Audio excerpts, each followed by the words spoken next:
अस्सलाम वालेकुम। आप देख रहे हैं राय हदायत टीवी और मैं हूं रजा मकसूद।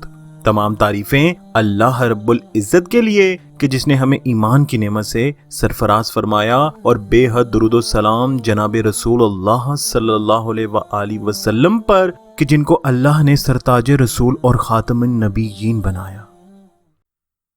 दोस्तों, ये खिलाफत राशिदा की पहली एपिसोड का दूसरा हिस्सा है। पहले हिस्से के इख्तिताम में मैंने आपको बताया कि किस मुश्किल से गुजरते हुए तमाम मुसलमानों ने हज़रत अबू बकर सदीक रज़ी ताला अन्हु पर बैत की और वो इस्लाम के पहले खलीफा बने।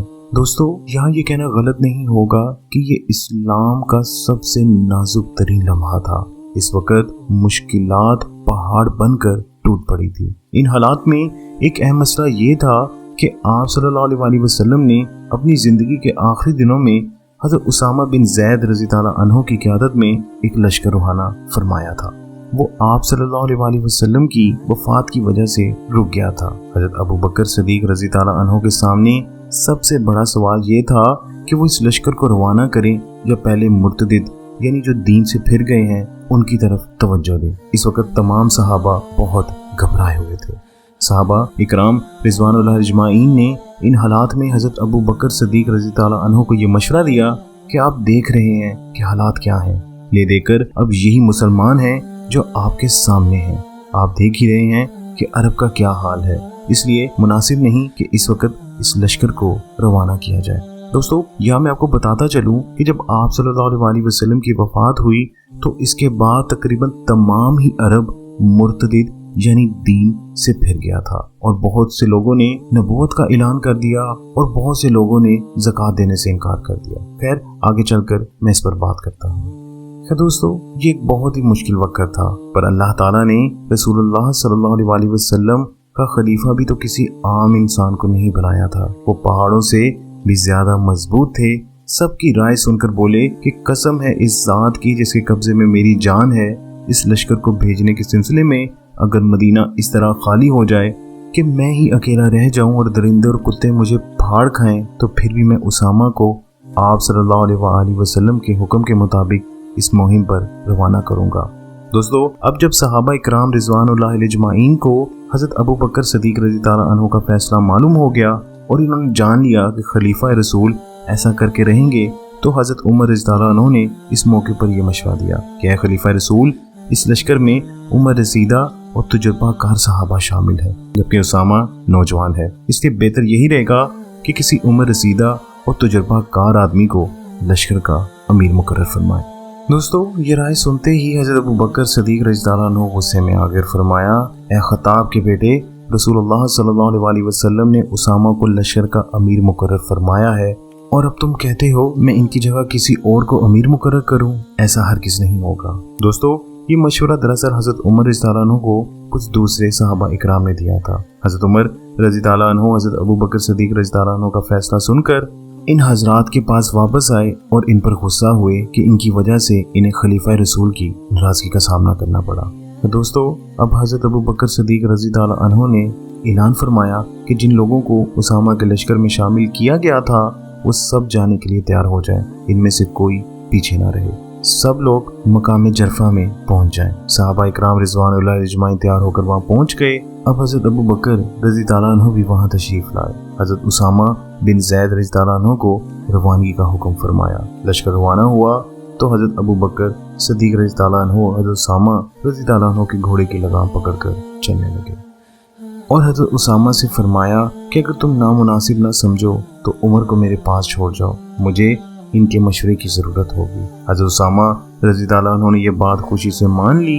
अब हज़रत अबू बकर सदीक रज़ी ताला अन्हु ने लश्कर को रोककर नहायत अहम और कीमती हदायत दी। फिर दोस्तों, यहाँ मैं आपको बताता चलूँ कि इस मुहिम को रवाना करना इसलिए ज़रूरी था कि चंद साल पहले अरब और शाम की सरहद के एक रईस शराहबैल बिन उमरो ने आप सल्लल्लाहु अलैहि वसल्लम के सहाबी हारिसा बिन उमरो रज़ी ताला अन्हु को कि जिनको आप सल्लल्लाहु अलैहि वसल्लम ने पैगाम देकर इस रईस शराह की तरफ भेजा था, इसने इनको कत्ल कर दिया। आप सल्लल्लाहु अलैहि वसल्लम ने इनका इंतकाम लेने की अर्ज से ज़ैद बिन हारिसा की क़यादत में लश्कर रवाना फरमाया था। लेकिन इस लश्कर के मुकाबले में मोता के मकाम पर कुफ़ार का बहुत बड़ा लश्कर जमा हो गया था, इसलिए इस्लामी लश्कर शदीद मुश्किलात में घिर गया था। लश्कर के अमीर हज़रत उसामा रज़ी ताला अन्हो के वालिद ज़ैद बिन हारिसा रज़ी ताला अन्हो इस जंग में शहीद हो गए थे। इनके बाद हज़रत जाफ़र रज़ी ताला अन्हो और फिर हज़रत अब्दुल्ला बिन रवाहा रज़ी ताला अन्हो भी यक के बाद दिगर लश्कर के अमीर बने थे, शहीद हो गए थे। तब इस्लामी लश्कर की कमान हज़रत खालिद बिन वलीद रज़ी ताला अन्हो ने संभाली थी और लश्कर को दुश्मन के घेरे से निकाल कर लाने में कामयाब हो गए थे। इसके बाद ईसाइयों के हौसले बुलंद हो गए थे और वो मदीना पर हमले का ख्वाब देखने लगे थे। यही वजह थी कि आप सल्लल्लाहु अलैहि वसल्लम ने हज़रत ज़ैद रज़ी ताला अन्हो के बेटे हज़रत उसामा रज़ी ताला अन्हो की क़यादत में इनके मुकाबले के लिए लश्कर रवाना फरमाया था। लेकिन ऐसे में आप सल्लल्लाहु अलैहि वसल्लम का इंतकाल हो गया और लश्कर की रवानगी मुलतवी कर दी गई। अब जो ही हज़रत अबू बकर सदीक रज़ी ताला अन्हो खलीफा बनाए गए, इन्होंने सबसे पहले इसी लश्कर को रवाना फरमाने का फैसला किया। इस वक्त सहाबा इकराम ने हालत की नज़ाकत के तहत ऐसा करना मुनासिब ख्याल नहीं किया था, लेकिन बाद में इन सब पर यह वाज़े हो गया कि इस लश्कर को भेजना वाकई बहुत दूर अंदेशी की बात थी, क्योंकि अगर इस काम में देर की जाती तो दुश्मनों के हौसले मजीद बुलंद हो जाते, जबकि लश्कर की रवानगी से वो कम पड़ गए। और ऐसा ही हुआ, इस लश्कर की सिर्फ रवानगी से दुश्मन हौसला हार गया। रुखसत के वक़्त हज़रत अबू बकर सदीक रज़ी ताला अन्हो ने हज़रत उसामा रज़ी ताला अन्हो से ये भी फरमाया कि रसूल सल्लल्लाहु अलैहि वसल्लम ने तुम्हें जैसे हुक्म दिया था वैसे ही करना, इसकी तामील में ज़रा बराबर कोताही ना हो। और आप सल्लल्लाहु अलैहि वसल्लम ने अपने आखिरी अयाम में इनसे फरमाया था कि फ़लस्तीन की सरजमीन के जो इलाके हैं, इस्लामी लश्कर इनको फतह करके आए। ये लश्कर 3000 मुहाजिरीन और अंसार पर मुश्तमिल था। इनमें से 1000 सवार फौज थी। जब ये लश्कर ईसाइयों के लश्कर के सामने आया तो हज़रत उसामा रज़ी ताला अन्हो ने इनसे फरमाया कि मुजाहिदीन इस्लाम, हमले के लिए तैयार हो जाओ। दुश्मन अगर भाग निकले तो इसका पीछा न करना, आपस में मुत्तहिद रहो और इत्तिफाक से रहो। हल्की आवाज़ से बोलो, अल्लाह को अपने दिल में याद करो और तलवारें जब एक बार नियाम से बाहर निकाल लो तो फिर जब तक तुम अपने दुश्मनों की सर कलम ना करो, इनको नियामों में ना रखना। इस तकरीर के बाद हमला शुरू हुआ। इस वक्त हज़रत उसामा रज़ी ताला अन्हो अपने वालिद के इसी घोड़े पर सवार थे जिस पर जंग करते हुए वो शहीद हुए थे। ऐसे में चंद मुसलमानों ने इस काफिर की निशानदेही कर दी जिसने हज़रत ज़ैद रज़ी ताला अन्हो को शहीद किया था। वो भी इस जंग में मारा गया। शदीद लड़ाई के बाद आखिर दुश्मन भाग निकला और इनमें से बेशुमार कत्ल हुए और लश्कर उसामा कामयाब हुआ। दोस्तों, इस जंग में एक मुसलमान भी शहीद नहीं हुआ। हज़रत उसामा रज़ी ताला अन्हो ने कामयाबी खबर मदीना रवाना फरमाई। मदीना में इस खबर से खुशी की लहर दौड़ गई। जब लश्कर मदीना में दाखिल हुआ तो हज़रत अबू बकर रज़ी ताला अन्हो और दूसरे सहाबा समेत मदीना के लोगों ने ज़बरदस्त इस्तकबाल किया। हज़रत उसामा रज़ी ताला अन्हो इस वक्त भी अपने वालिद के घोड़े पर सवार थे और इनके घोड़े के आगे हज़रत बरीदा रज़ी ताला अन्हो परचम उठाए चल रहे थे। और ये वही परचम था जो आप सल्लल्लाहु अलैहि वसल्लम ने अपनी वफ़ात से चंद रोज़ पहले हज़रत उसामा रज़ी ताला अन्हो के सुपुर्द किया था। जब कुछ लोगों ने हज़रत उसामा को अमीर बनाने पर एतराज़ किया था तो हज़रत अबू बकर रज़ी ताला ने फरमाया था, जिस परचम को रसूल सल्लल्लाहु अलैहि वसल्लम ने खोला था, मैं इसे किस तरह लपेट दूँ। दोस्तों, इस वक्त मुसलमानों की खुशी बेइंतहा थी। इस मुहिम का सबसे अच्छा नतीजा ये सामने आया कि कैसर रोम परेशान हो गया और उनके सारे मंसूबे टूट के बिखर गए। दोस्तों, ये मुहिम माहे रबीउल अव्वल 11 हिजरी में रवाना की गई थी और रवाना होने के बाद वापस आने तक 2 माह लगे थे। इस जबरदस्त कामयाबी के बाद हज़रत अबू बकर सदीक रज़ी ताला अन्हो ने इन लोगों के खिलाफ कार्रवाई का फैसला फरमाया जो ज़कात का इनकार कर बैठे थे। दोस्तों, आप सल्लल्लाहु अलैहि वसल्लम की वफ़ात के बाद मदीना के आसपास आबाद कबाइल ने ऐलान कर दिया था कि हम ज़कात नहीं देंगे। इन कबाइल में बनु किनाना, बनु गतफान, बनु अब्स और ज़ैबान शामिल थे। इन्होंने ऐलान किया कि हम नमाज तो पढ़ेंगे लेकिन ज़कात नहीं देंगे। अब हज़रत अबू बकर सदीक रज़ी ताला अन्हो ने इन कबाइल के खिलाफ ऐलान जंग किया तो एक बार फिर सहाबा इकराम रिज़वानुल्लाह अजमाइन परेशान हो गए। हज़रत उमर रज़ी ताला अन्हो ने इस फैसले पर एतराज़ करते हुए अर्ज किया, आप इन लोगों से किस तरह जहाद करेंगे। आप सल्लल्लाहु अलैहि वसल्लम ने फरमाया है, मुझे हुक्म दिया गया है کہ لوگوں سے اس وقت تک لڑو کہ جب تک وہ لا الہ الا اللہ محمد رسول اللہ نہ کہیں، لیکن جب وہ کلمہ پڑھ لیں تو ان کی جانیں اور ان کے مال محفوظ ہو جائیں گے۔ دوستو، اس بات کے جواب میں حضرت ابو بکر صدیق رضی اللہ عنہ نے فرمایا کہ نماز اور زکوٰۃ میں فرض ہونے کے اعتبار سے کوئی فرق نہیں۔ چنانچہ قرآن مجید میں اکثر مقامات پر نماز اور زکوٰۃ کا ذکر ایک ساتھ ہے۔ اس کے علاوہ قرآن میں ارشاد ہے کہ اگر یہ لوگ توبہ کر لیں اور نماز پڑھیں اور زکوٰۃ ادا کریں تو انہیں کچھ نہ کہو۔ اس کے علاوہ ایک دلیل یہ ہے کہ آپ صلی اللہ علیہ وسلم کی خدمت میں طائف کا ایک وفد آیا تھا۔ اس نے کہا تھا کہ ہم اسلام قبول کرنے کے لیے تیار ہیں لیکن ہم نماز نہیں پڑھیں گے۔ آپ صلی اللہ علیہ وسلم نے بہت سختی سے ان کی بات رد فرما دی تھی اور فرمایا تھا بھلا وہ دین ہی کیا جس میں نماز نہ ہو۔ تو جب نماز کے بغیر دین نہیں تو زکوٰۃ کے بغیر بھی دین نہیں۔ دوستو، یہ جواب سن کر حضرت عمر رضی اللہ عنہ نے بھی اس بات کو تسلیم کر لیا۔ حضرت عمر رضی اللہ عنہ نے اس موقع پر فرمایا کہ تھوڑی دیر ہوئی تھی کہ میں نے دیکھ لیا کہ اللہ تعالیٰ نے ابو بکر کا سینہ کھول دیا تھا۔ پھر دوستو، جو لوگ یہ بات کرنے کے لیے آئے تھے کہ ہم زکوٰۃ نہیں دیں گے وہ مایوس ہو کر لوٹ گئے۔ مدینہ منورہ سے رخصت ہوتے وقت ان لوگوں نے یہ بات صاف محسوس کر لی تھی کہ مدینہ منورہ میں اس وقت بہت تھوڑے مسلمان باقی ہیں۔ زیادہ تر حضرت اسامہ رضی اللہ عنہ کے لشکر کے ساتھ جا چکے ہیں۔ چنانچہ انہوں نے اپنے قبیلوں کو جمع کیا اور ساری صورتحال انہیں بتائی کہ اس موقع سے فائدہ اٹھانا چاہیے۔ اس وقت مدینہ پر قبضہ کرنا بہت آسان کام ہوگا۔ دوستو، ادھر یہ لوگ یہ منصوبہ بنا رہے تھے، ادھر حضرت ابو بکر رضی اللہ عنہ نے وقت کی نزاکت محسوس کر لی اور مدینہ منورہ کی حفاظت میں لگ گئے۔ پہلا کام انہوں نے یہ کیا کہ بڑے بڑے صحابہ مثلاً حضرت علی کرم اللہ وجہ الکریم، حضرت عبد الرحمن بن عوف، حضرت زبیر بن عوام، حضرت عبداللہ بن مسعود، حضرت طلحہ بن عبداللہ رضوان اللہ علیہ اجمعین کی سرداری میں مدینہ منورہ کے مختلف راستوں پر حفاظتی دستے مقرر فرما دیے۔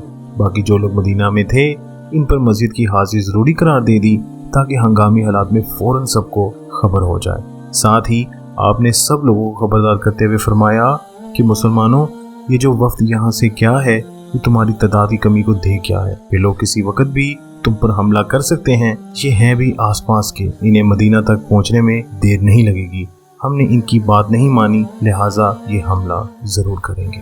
دوستو، حضرت ابو بکر صدیق رضی اللہ عنہ کا خیال بالکل درست ثابت ہوا۔ زکوٰۃ کا انکار کرنے والے قبائل نے مدینہ پر حملہ کر دیا۔ حضرت ابو بکر صدیق رضی اللہ عنہ نے پہلے سے ہی حفاظتی دستے مقرر فرما دیے تھے۔ انہوں نے حملے کی اطلاع آپ کو بھیج دی۔ آپ نے انہیں پیغام بھیجا کہ اپنی جگہ ڈٹے رہو، میں آ رہا ہوں۔ پھر آپ رضی اللہ عنہ نے مسلمانوں کو ساتھ لیا اور باغیوں کے مقابلے میں آئے۔ زوردار جنگ ہوئی اور باغی حملہ برداشت نہ کر سکے اور بھاگ نکلے۔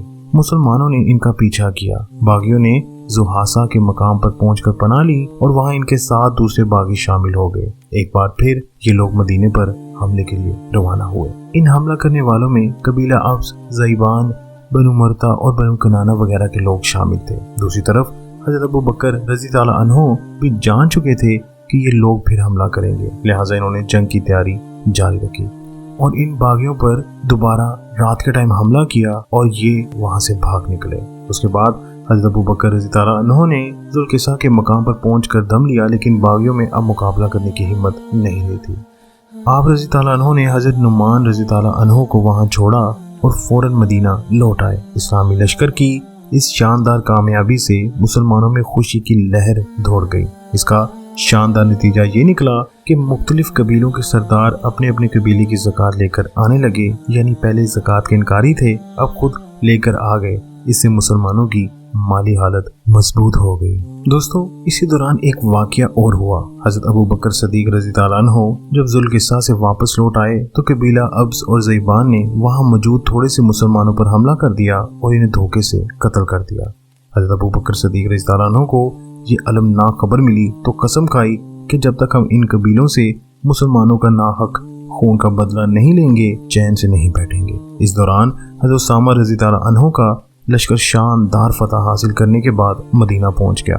اس سے حضرت ابو بکر صدیق رضی اللہ عنہ کو اور زیادہ اطمینان نصیب ہو گیا۔ آپ نے حضرت اسامہ رضی اللہ عنہ کو مدینہ میں اپنا قائم مقام بناتے ہوئے ان سے فرمایا کہ تم لوگ اب آرام کر لو۔ پھر آپ ایک فوج لے کر ان باغیوں کی طرف روانہ ہوئے۔ اس پر چند صحابہ اکرام نے آپ سے عرض کیا کہ اے خلیفہ رسول، آپ نہ جائیں، اگر خدا نخواستہ آپ کو کچھ ہوا یا آپ زخمی ہو گئے تو ہم لوگوں کا نظام باقی نہیں رہے گا، جبکہ اگر اب یہاں رہیں گے تو اس سے دشمن پر آپ کا رعب رہے گا، آپ اپنی بجائے کسی اور کو بھیج دیں۔ اس موقع پر حضرت علی کرم اللہ وجل کریم نے عرض کیا کہ اے خلیفہ رسول، آپ کہاں جا رہے ہیں؟ اپنی جان کو خطرے میں نہ ڈالیں۔ حضرت ابو بکر صدیق رضی اللہ عنہ نے صحابہ اکرام کے اصرار کے باوجود خود ہی جانا پسند فرمایا اور ذوالقصہ کی طرف روانہ ہو گئے اور وہاں جا کر ان باغی گروہوں کو شکست دی اور وہ وہاں سے بھاگ نکلے۔ دوستو، بنو زیبان، ابس، غطفان، بنو بکر اور ان کے علاوہ دوسرے قبیلوں کی یہ حضرت ابو بکر صدیق رضی اللہ عنہ کے ساتھ آخری جنگ تھی۔ یہ قبیلے مدینہ کے قریب آباد تھے، ان کو چاہیے تو یہ تھا کہ یہ حضرت ابو بکر رضی اللہ عنہ کی اطاعت قبول کر لیتے، زکوٰۃ دیتے اور پکے سچے مسلمان بن جاتے، لیکن اب یہ مسلمانوں کے مقابلے میں جن لوگوں نے نبوت کا دعویٰ کیا تھا ان کی صفوں میں شامل ہو گئے۔ دوستو، یہیں پر میں خلافت راشدہ کی پہلی ایپیسوڈ کا دوسرا حصہ ختم کرتا ہوں۔ انشاءاللہ اللہ کی مدد و نصرت سے آنے والی اگلی ایپیسوڈ میں ہم اس بارے میں ذکر کریں گے کہ حضرت ابو بکر صدیق رضی اللہ عنہ نے جھوٹی نبوت کرنے والوں کے ساتھ کیا کیا، ان کے ساتھ کیسے لڑے اور پھر اللہ نے ان کو کیسے فتح عطا کی۔ اللہ سے دعا ہے کہ اللہ ہمیں راہ ہدایت پر چلنے کی توفیق عطا فرمائے، ان لوگوں کی جس پر اللہ نے اپنا انعام فرمایا، نہ کہ ان لوگوں پر کہ جس پر اللہ نے اپنا غضب اتارا۔